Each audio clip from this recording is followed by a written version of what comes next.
Syederalun Kejaksaan Negeri atau Kejari Loksmawe memusnahkan barang bukti narkotika dari perkara yang telah berkekuatan hukum tetap pada Rabu 16 April 2025. Pemusnahan dilakukan di halaman kantor Kejari setempat.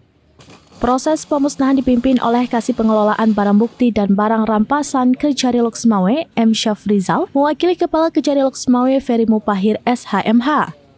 Barang bukti yang dimusnahkan meliputi sabu-sabu sebanyak 99.522 gram dari 21 perkara, ekstasi 30 butir dari 21 perkara, dan ganja 12,72 jam dan ganja 12,72 gram dari 2 perkara. Sabu dan ekstasi dimusnahkan dengan cara diblender, sementara ganja dibakar. Pemusnahan ini merupakan agenda rutin Kejari Loksmawe dan yang pertama kali dilaksanakan pada tahun 2025.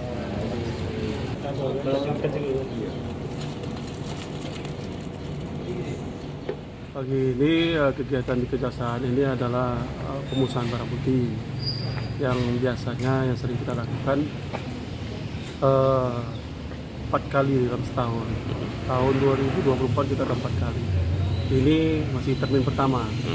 Kemarin rencana melaksanakan pemusnahan barang bukti di awal bulan 2, cuma kita ada pemblokiran anggaran, hanya kegiatan itu dilakukan pada hari ini dan tepatnya di bulan 4.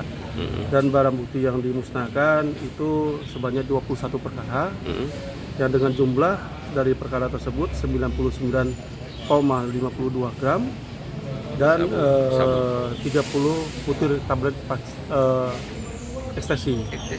Dan yang kedua, narkotika jenis ganja dalam 2 perkara beratnya 12,72 gram. Mungkin ada imbauan sedikit ke masyarakat terkait narkoba ini sendiri, Bang. Kejaksaan Negeri Loksmawe, ya kita tetap memerangi narkoba dan tetap mendukung kinerja pemerintah bahwasanya tidak ada kata kompromi terhadap narkoba. Jadi pemusnahan ini kita lakukan supaya walaupun hari ini kita sedikit, kita memang bukan targetnya mengubahnya. Tapi berapa yang ada, triwulan pertama, kedua, ketiga, kita lakukan pemusnahan. Karena untuk mengurangi dampak negatif dari masyarakat yang bisa berdampak berpikir bahwasanya narkoba itu disalahgunakan. Oke, terima kasih, Bang. Nama lengkap, Bang? Nama saya Muhammad Syafrizal Amri, Kasih Pengelolaan. Dari Loksmawe, Saiful Bahri, serambinus.com. Download Tribun X sekarang. Menghadirkan lokal menjadi Indonesia.